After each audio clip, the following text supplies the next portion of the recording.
Hello guys, good morning, good morning, good morning everyone. Nandito tayo sa tapat sa iglesia guys, dito sa Kanaway. So, pupunta tayo sa Saray, sa may Bularan section, dried fish section. So, bibili tayo ng kaunting tuyo para dadalhin natin doon sa Binoni, sa kay mother-in-law. So, pupunta tayo pala sa Binoni guys kasi death anniversary ng father-in-law ko. So, iwan ko lang kung makakapark ba tayo. Ang dami-dami sigurong tao. Samahan nyo ako. Yeah! Nandito na tayo, guys. Diba? Ang dami-daming tuyo dito. Merong naka-slice. Merong buo. Ayan. Diba? Merong mga danggit. Anong tawag dito? Mulmul ata to, guys. Ayan. Merong palutpot. Isdang luoy, oh. May bagoong pa guys. Ayan. So nakabili na tayo, tuloy tayo sa biyahe. Siguro mga almost 1 hour ang biyahe natin guys, depende sa takbo ni RJ. Ang lakas-lakas kasi ni RJ magpapatakbo guys, kaya ako si nanay laging guys, kurot sa giliran ni RJ kasi minsan naku, ano ba, parang anong tawag doon, ay banking. Kaya lagi ko siyang kinukurot.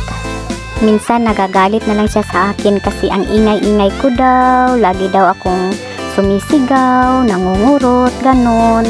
Ang tigas-tigas kaya ng ulo. Sabi ko kasi sa kanya, gusto ko kasi na susunod lang siya sa kung sino yung nauna. Overtake kasi guys, nakakatakot. Minsan kasi yun talaga ang ang dahilan sa aksidente ba, yung overtake ka, tapos yung overtakean mo is malalaki mga sasakyan, ganun. Nakakatakot. Marami kasi akong nakikita sa Facebook na yung ang lakas-lakas na nagpapatakbo, tapos yun nabitawan nila yung motorcycle dahil sa pabangking-bangking.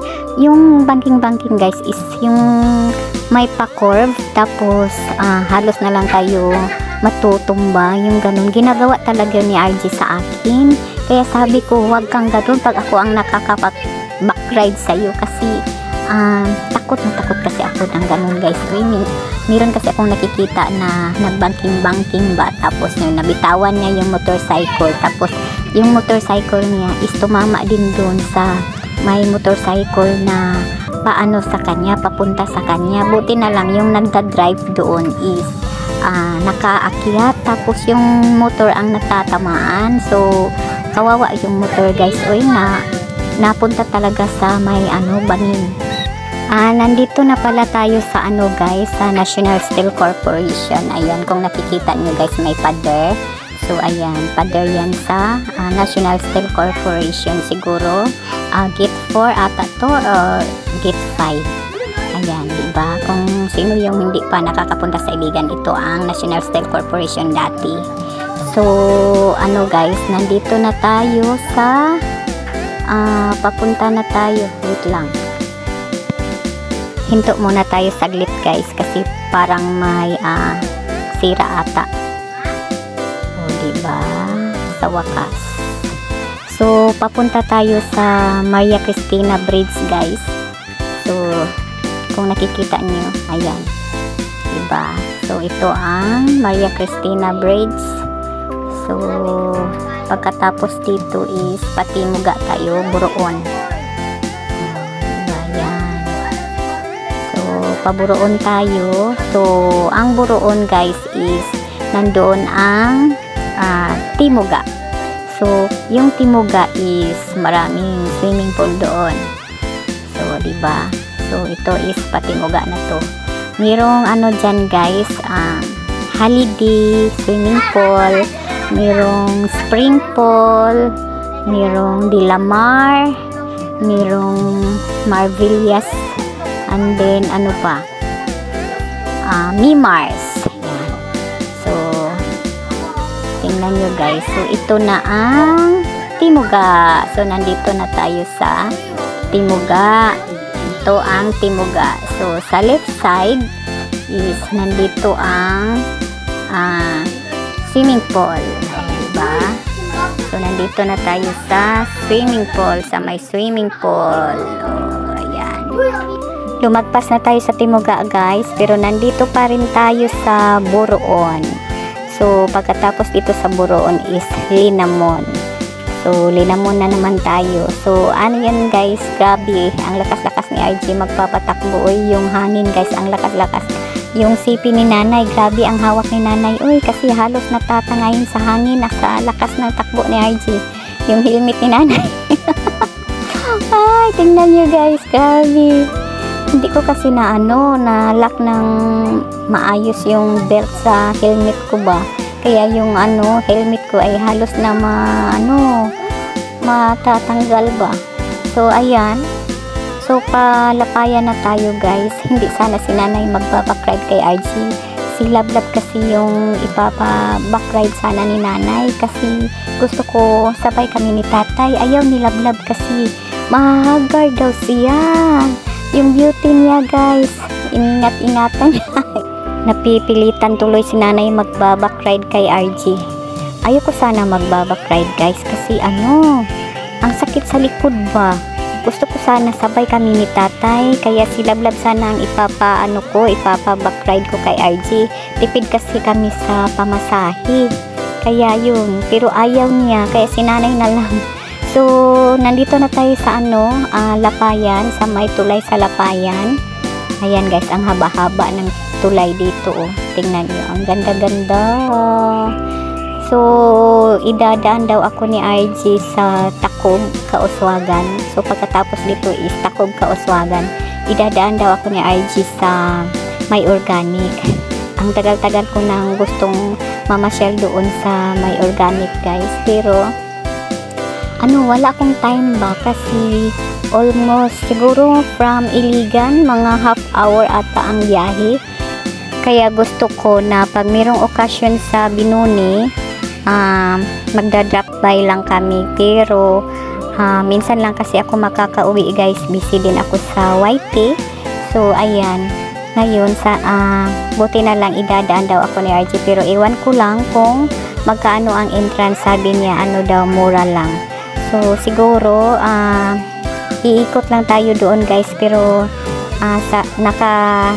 pa rin tayo sa motorcycle kasi di tayo pwede maglalakad doon paikot kasi ang lawak-lawak guys, ang haba-haba ng lalakarin natin. Sobrang tirik ng init guys, hindi tayo pwede maglalakad. So ayan guys, papasok na tayo sa may organic. Ayan guys, tingnan nyo. So ito ang pa-entrance nila, gate nila guys. So Kauswagan Organic National Convention Center. So daw 10 lang daw yung entrance fee.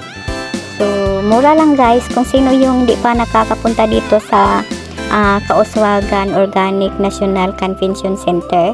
So mura lang. So ayan guys, kailangan mag-logbook muna. So si RG ang pinasulat ko. So ayan, iikot tayo dito siguro guys, sandali lang, saglit lang kasi pupunta pa tayo sa sementeryo.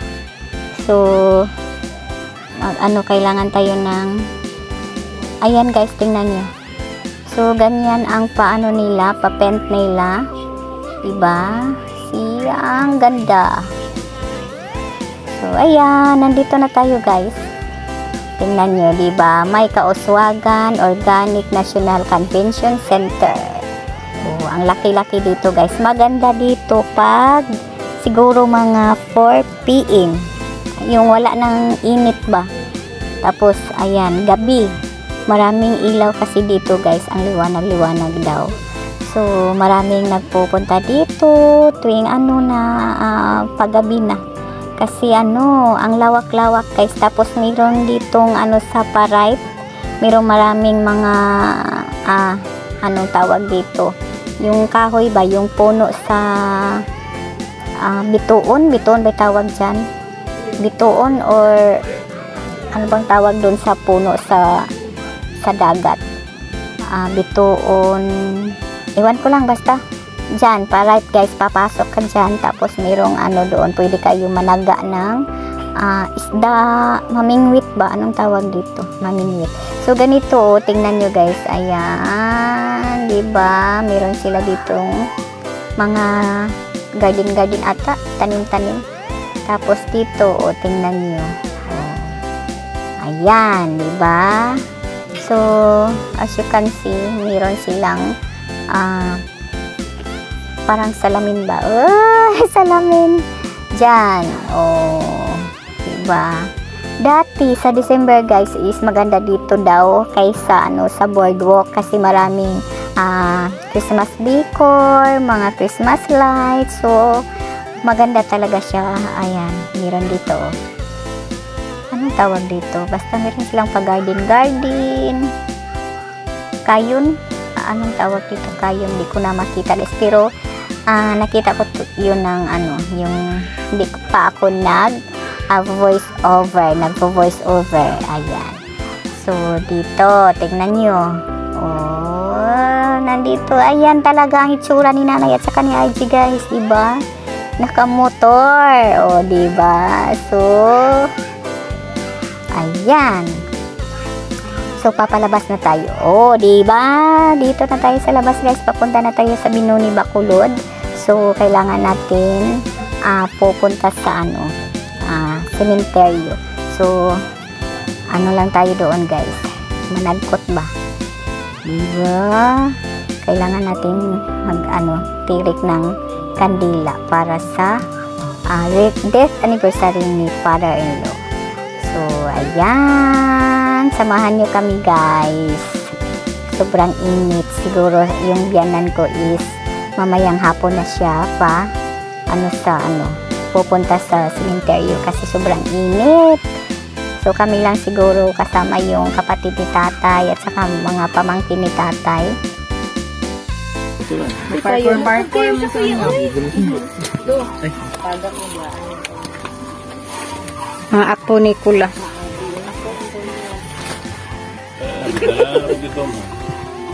Halas ko kamura. Si Munsig, wala naman na Kula. Si Kon, hindi mo dagan si. Hindi, katong si Mark ba? Hindi na dagan balik. Pagka nang hilarang na. Green, pula. Malain ko no. Dulong tayo. Kaiso na gini, sige na alaga ba ho? Mura na ako ginawa sa pakol na. Alaga, black na ba si Tijin? Dumag na bagit na. Langyaw ko ba? Nila sila gamay. Pila to ya tambo. Nandito mong dagan. Tambor. Puta na ko, pila ang syudad niya, kay Sano daw. Sana daw. Si Tinta. Ano ko, layo, mag-isaan na kayo sa tambo. Igo na kayo kabok? Hindi na matuwa. Ligong ka na nga ko na.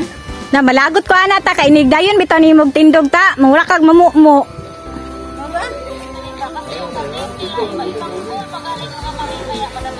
Ngayon kikata. Ang Madam Lorna. Video naman pa ni mo. Diba? Be?